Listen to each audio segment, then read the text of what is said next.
Bienvenue sur Conscience et dans les chroniques de Sébastien Perria. Aujourd'hui, nous allons aborder le sujet sur accueillir sans fuir. Et ça rime. Le vrai rôle des émotions. Bonjour Sébastien, comment vas-tu bien aujourd'hui? Salut Sophie, ça va bien et toi? Super, je vais super bien, merci. Ravi de te retrouver. Bah ravi aussi, ouais. Pourquoi avons-nous appris justement à fuir ou juger nos émotions? Bah tu vois, si aujourd'hui on fuit nos émotions, ce n'est pas un accident, c'est juste une éducation, une culture, un conditionnement silencieux transmis de génération en génération. On a tous appris très tôt qu'une émotion, bah, ça se maîtrise, ça se cache, ça se contrôle. Et parce qu'il faut être fort, parce qu'il faut tenir, parce qu'il faut avancer sans se plaindre. Et puis bah, résultat, eh ben, on devient des adultes qui savent gérer un agenda, mais alors un tremblement intérieur, pas du tout.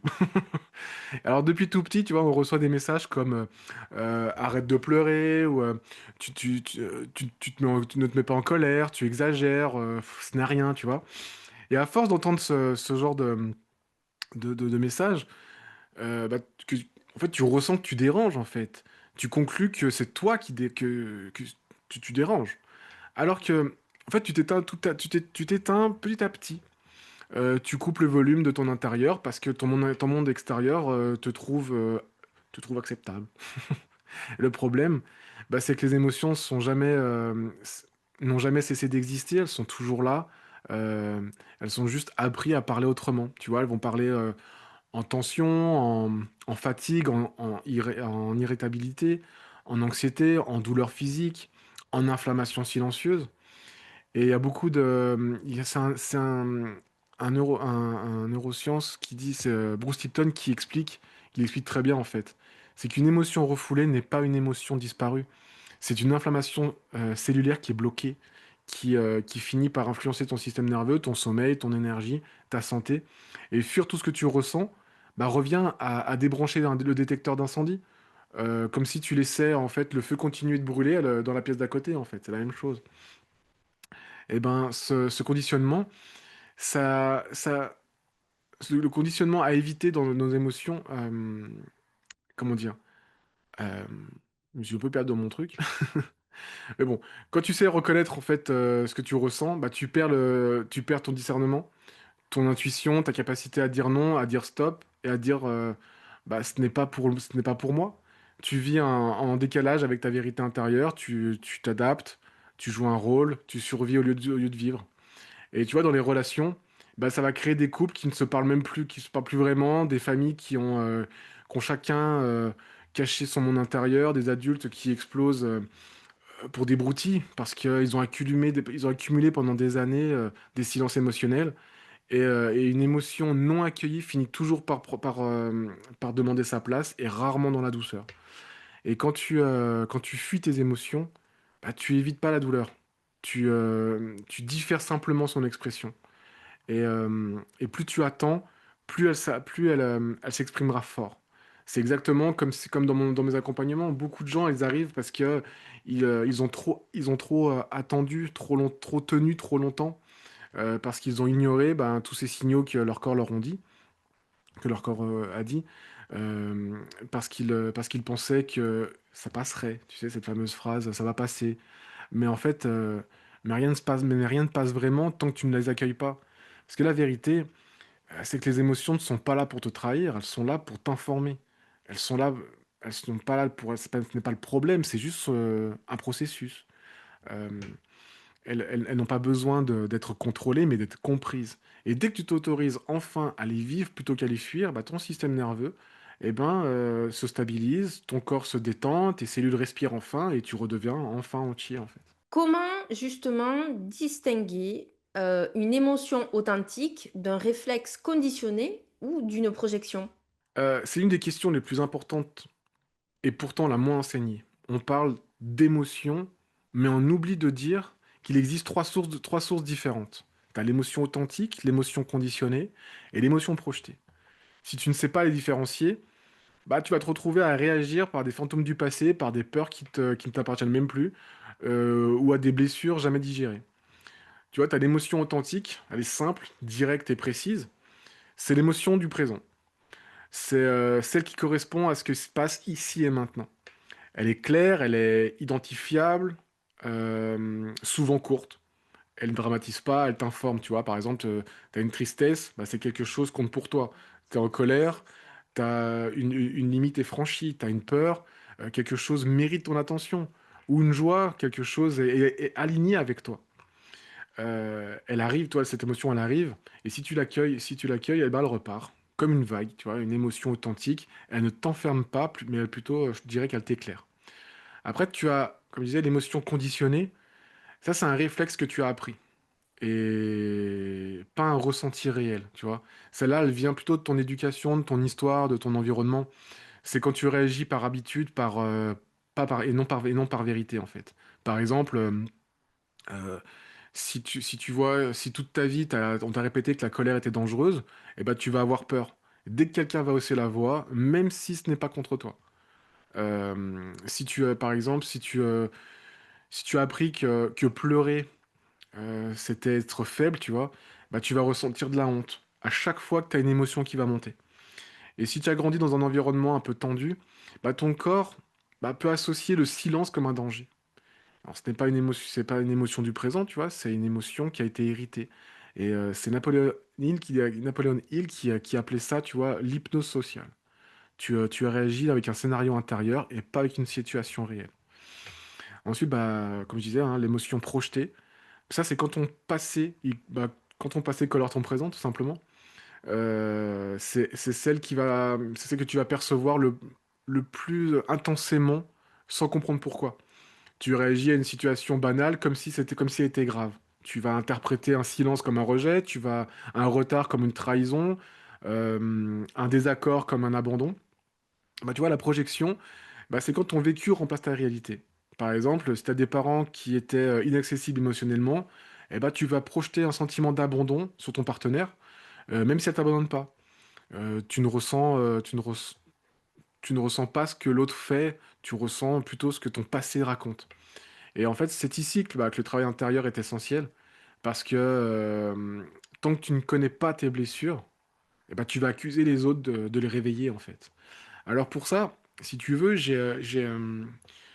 comment les distinguer, comment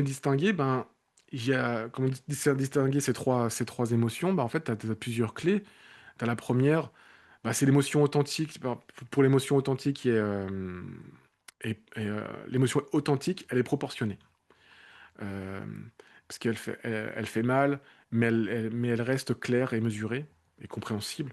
Et si ton émotion est disproportionnée, c'est qu'elle n'est pas au présent.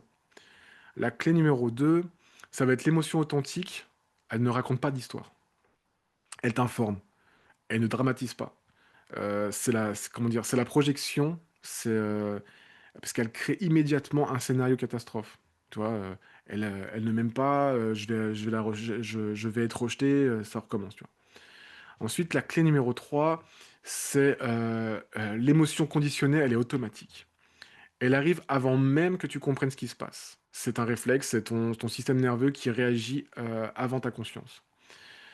La quatrième clé, euh, c'est ton corps est le meilleur détecteur. Tu vois, une émotion authentique, elle traverse, une émotion conditionnée, elle réserve, elle resserre, pardon, et une émotion, on va dire, c'est une projection, comment dire, euh, ouais, ouais, c'est bon, bref. Bah, les neurosciences, en fait, ils montrent que le corps est une lecture fidèle du présent et l'esprit, lui, il rejoue sans cesse le passé. Alors, tu vois, pour moi, pourquoi tout ça c'est essentiel? C'est parce que tu ne fais pas de la distinction, tu ne peux pas comprendre ni comprendre les autres. Tu vas réagir à ce qui n'est pas là et tu vas créer du conflit là où il y a une blessure. Tu vas fuir une émotion qui, en réalité, eh ben, va essayer juste de t'aider à y voir plus clair. Alors apprendre à reconnaître la source des émotions, de ton émotion, c'est reprendre le pouvoir intérieur. C'est de passer d'une réaction automatique à une réponse consciente. Quelles pratiques simples peuvent aider à accueillir une émotion sans s'y perdre? Alors, accueillir une émotion sans se laisser submerger, c'est un art. C'est pas un don, c'est pas un truc pour les gens calmes, hein. C'est vraiment un art parce qu'il faut, c'est un art qui s'apprend étape par étape. Euh, Parce que l'objectif n'a jamais été de contrôler une émotion, mais de traverser sans te noyer dedans, en fait. Et ce qui est beau, c'est qu'il existe des pratiques simples, accessibles à tout le monde, pour arrêter de les fuir, sans pour autant te laisser happer par ces émotions. Par exemple, la pratique du stop intérieur. C'est 10 secondes pour revenir dans ton corps, par exemple. Quand ton émotion, elle monte, la pire erreur, c'est de partir dans ta tête avec, de faire plein de scénarios catastrophes. Euh, c'est là où tu vas t'inventer des scénarios, où tu vas dramatiser, voilà. Alors, pour faire ça, tu fais juste un stop, tu respires et tu reviens dans ton corps. Tu peux même poser la main sur ton ventre ou sur ton cœur, par exemple, tu respires lentement. Et rien que ce geste minuscule, mais il est très puissant, il dit à ton système nerveux, tu peux te calmer, tu vois, je suis là. Et pourquoi ça marche? C'est parce que, en fait, le corps ancre et ta tête amplifie. Le corps apaise et la tête, elle, bah, tu vois, elle tourbillonne. Il y a une deuxième chose que tu peux faire, c'est nommer tes émotions au lieu de la subir. Toi, par exemple, tu dis je suis triste, je suis en colère, je suis anxieux. C'est pourtant simple, mais c'est assez révolutionnaire. Parce que dès que tu nommes ton ressenti, tu reprends une part de contrôle. Euh, ce qui était flou devient beaucoup plus identifiable, ce qui était menaçant devient plus compréhensible. Toi, les neurosciences, ils le confirment, mettre des mots réduit l'émotionnel de 30%. Et tu ne supprimes pas l'émotion, mais tu prends ta place à l'intérieur, tu reprends ta place à l'intérieur. Ensuite, il y a la respiration, respirer, tu vois, pour ne plus s'effondrer. La respiration, pour moi, elle est hyper importante. C'est le pont entre ton système nerveux et ton conscient. Si une émotion, une émotion fortement accélérée, tu vois, va fortement accélérer ta respiration, bah, tu vois, tu peux l'inverser. Tu reprends la main. Le fait de, par exemple, tu peux pendant 4 secondes inspirer, 6 secondes d'expiration, tu fais ça pendant 2 minutes, et ben ça va calmer l'orage que tu as à l'intérieur. Ensuite, tu peux faire, j'appelle ça l'écriture minute, et ça c'est pour vider ton mental, pour libérer un peu ce que tu as sur le cœur en fait. Tu prends une feuille, tu écris tout ce que tu ressens sans filtre, sans chercher à être intelligent, tu vois. Je dis ça à chaque fois, je dis tu vomis émotionnellement sur le papier. Et souvent, en 2 minutes, tu comprends mieux ce que tu arrives. Et pourquoi c'est si puissant cette étape? Parce que tu vois, l'écriture, elle va empêcher l'émotion de tourner en bout dans ta tête. Elle va sortir, elle va se déposer, et bah toi, tu vas enfin pouvoir respirer à nouveau. Et tu peux aussi, par exemple, bah, te mettre en mouvement. Une émotion, c'est d'abord une réaction physiologique. C'est un pic d'énergie, une impulsion nerveuse. Si tu restes immobile, eh ben, elle va continuer à s'accumuler. Par contre, tu vois, si tu bouges, tu marches, tu secoues les bras, tu vas respirer profondément, bah, tu vois, cette énergie-là, elle va circuler. Et c'est pour ça que dans mes accompagnements, je parle tout le temps de lien entre les émotions, l'environnement et la santé. Il faut pas que cette énergie stagne, en fait. Tu vois, il faut qu'elle circule. Et c'est ce qui est, parce que tout ce qui va stagner va finir par t'étouffer. En quoi l'accueil des émotions peut-il transformer notre rapport à nous-mêmes et aux autres? Tu vois, accueillir ces émotions, ce n'est pas devenir fragile, c'est devenir plus vrai. Tu vois, c'est arrêter de se débattre avec toi-même, de lutter contre ce que l'on ressent, d'arrêter de jouer un rôle pour paraître beaucoup plus fort, tu vois. L'accueillir, c'est le moment où tu décides enfin d'arrêter de fuir. Et c'est là que tout commence à changer. Parce que la vérité, c'est que les émotions ne t'empêchent pas d'être toi-même. C'est le refus de vivre qui t'empêche de respirer.